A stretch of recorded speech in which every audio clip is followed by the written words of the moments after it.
थानू वादा है कोको भी नहीं फरमाइश नहीं माड़े को टालन होनी शेर जरा टोटल लिखिया होना ना बड़ा मुश्किल पढ़ना होना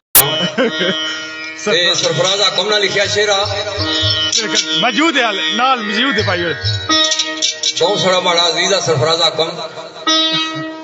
मेरे मोहतरम मुकर्रम वक्त ने सूफी शायर अमीर अफजल आसिम साहब सरकार ना है शागिर्द खास साहब बल्कि उन्होंने वारिस साहब बिल्कुल यही गल है तो वो जने ना लिखा शेर काशी तो काशी ने नाल जितना खान वादा है कोको बा सारे नहीं फरमाइश थे हां जी यार एक लफ्ज जरा जरा